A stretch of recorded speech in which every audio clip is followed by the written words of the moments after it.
মুহাম্মদুর রাসূলুল্লাহ সাল্লাল্লাহু আলাইহি ওয়াসাল্লামকে একজনে জিজ্ঞেস করেছেন, হুজুর আপনি নবী হইলেন কবে? রাসূল বলেছেন, কুনতু নাবিয়্যান ওয়াল আদামু বাইনাল মা'i ওয়াত তিন। আমি তখনও নবী ছিলাম যখন আদম আলাইহিস সালাম পানি আর মাটিতে মিশ্রিত অবস্থায় ছিল। জিবরাইল আমিন এসে একদিন রাসূলকে জিজ্ঞেস করতেছেন, হুজুর আপনার বয়স কত? রাসূলুল্লাহ সাল্লাল্লাহু আলাইহি ওয়াসাল্লাম জিবরাইলকে জিজ্ঞেস করতেছে, জিবরাইল আমার বয়স পরে বলবো, আগে বলো তোমার বয়স কত? কিছু আছে কিছু, আগে বলো তোমার বয়স কত? জিবরাইল আমিন, হুজুর আমার ডেট অফ বার্থ জানা নাই। বুঝেন নাই? ওটা ডেট অফ বার্থ আমার জানা নাই, তবে একটা ঘটনা যদি আপনার কাছে বলি, এটা দিয়ে হিসাব করে আপনি আমার বয়স কত এটা বের করতে পারবেন। আপনারা কাহিল হয়ে গেছেন মনে হয়, কথা শুনতেছেন?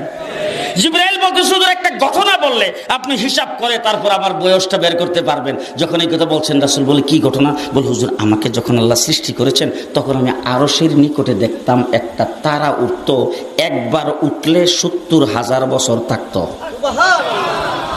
কয় বছর?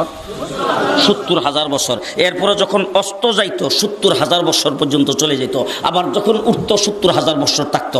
একবার উঠলে ৭০,০০০, অস্ত গেলে ৭০,০০০। এইভাবে তারাটা উঠতে আর অস্ত যাইতে আমি ৭২,০০০ বার দেখছি।